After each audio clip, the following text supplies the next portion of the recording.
Hello, and welcome to this week's edition of Inside Today's Boardrooms, your source for the latest and greatest in corporate governance, all in 10 minutes. I'm Lisa Edwards, Executive Chair of the Diligent Institute and host of the show.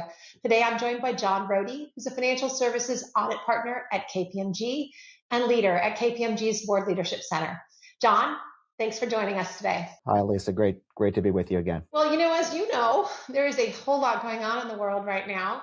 You recently published a paper at the Board Leadership Center that was titled Shifting Geopolitics and the Role of the Board. So tell us, why is it so important right now, especially for boards to be able to assess and oversee geopolitical risks? So, Lisa, like you said, the world is a complex place and only getting more and more complex.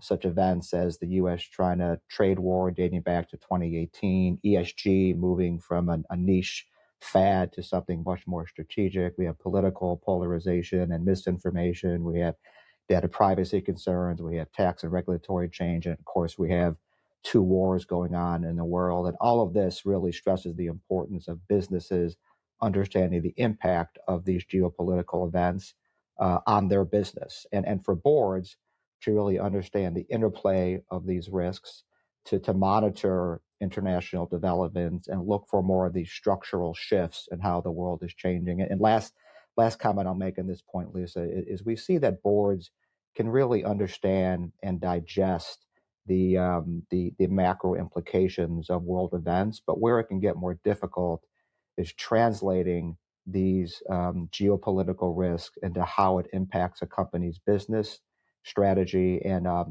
business operations. That's where the more difficult part comes in. Yeah, for sure. And, in that paper, you specifically talk about three areas of focus. And the first of those areas of focus is really around having robust processes in place. So maybe dig into that a little bit more, that first area of focus. Yeah, you bet. So that item, as you mentioned, that's our first area of focus, ensuring management has those robust processes in place to manage geopolitical risk. And there's really three subcomponents of this first key area. One is risk identification, and again, mapping it to how it impacts a business.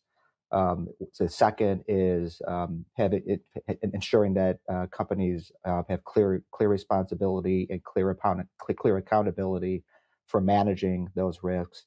And then third is board reporting as well as crisis management plans. I'll just maybe delve into each of those just a little briefly. So 1A, the risk identification. This all starts with ensuring that there's an effective process in place to manage changes in the external environment with potential early warning signs that companies can then use to adjust their strategy. So for companies that have a robust geopolitical risk management framework, this can then focus on the gaps or blind spots in their processes. For companies that don't really have a robust and or mature risk management framework, we would start with telling those companies that they should then focus on those risks that should be on their radar.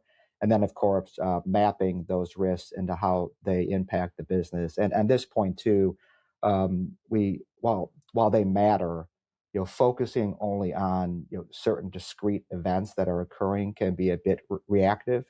And we encourage companies to look at those structural shifts, and kind of having that forward-looking lens and seeing how the world is changing.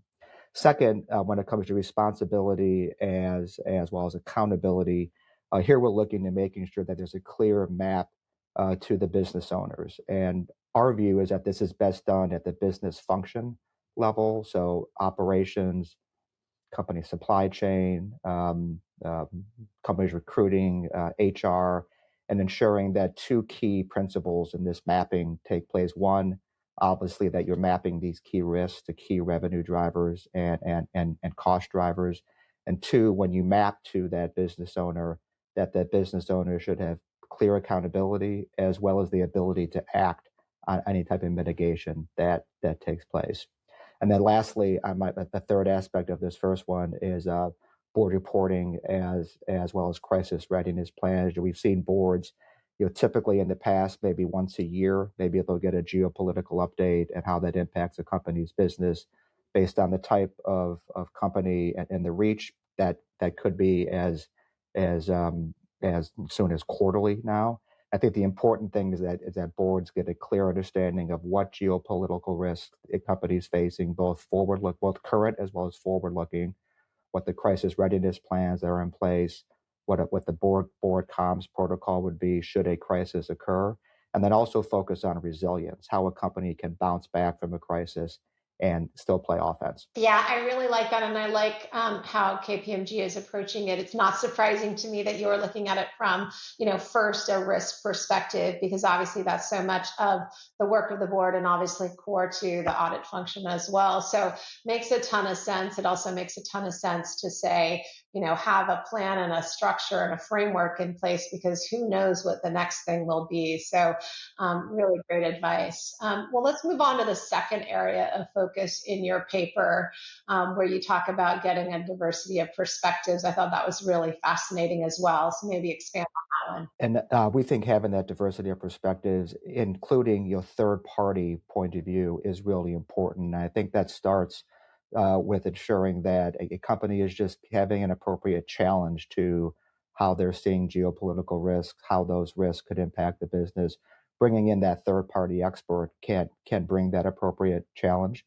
I think it may also make boards feel a little bit of discomfort when a company's views on geopolitical risks are challenged. But I think that type of discomfort we think is healthy, and I think we encourage as companies get these diversity of perspectives that they do so in a very systematic, a very organized, and a very disciplined way. I like that. And you had a third area of focus as well. So let's talk about that in terms of how the board should look at their own geopolitical acumen. Yeah, which is the third item, as you mentioned, in ensuring that a board kind of looks internally. Do they have the appropriate geopolitical acumen on the board, and how are they looking at governance of this risk from an overall board perspective? So questions that board should be asking is how globally experienced are board members? Do certain board members have experience dealing with the impact of geopolitical risk on a company's business? What board committees should be handling these items, and if it's important enough to an overall company, probably at the overall board level. And one best practice that we would suggest, of course, working closely with the C-suite of a company, but for boards to consider designating a boardroom leader that can really sharpen a company's focus on key geopolitical risks. Yeah, all of those things I think are so, interesting and critical in this day and age, especially with how so many companies are truly multinational at this point. So thinking through, how all of those pieces, all the tentacles that go all around the world can come together, and really looking at a broad risk framework, it just feels incredibly relevant these days. That is about all of the time that we have for the day. Any parting thoughts before we wrap? Anything, if you had to say, like, what, in this age of increasing geopolitical chaos, to put it succinctly, just if you could say one or two takeaways for board members to just keep in mind as they consider these risks. Yeah, I would say, as I've mentioned, but just to reiterate, because they are two of our key points in our paper. One is really focus on translating the impact of key geopolitical events on a company's strategy and on a company's operations.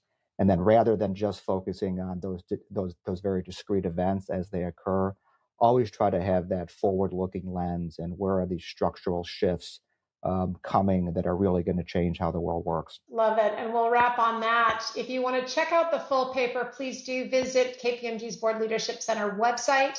Thank you, John, for your insights on such a really fascinating topic and very timely. Thank you, Lisa. And thank you to all our viewers and podcast listeners. We will be back next week with another episode of Inside Today's Boardroom. Thanks, everybody.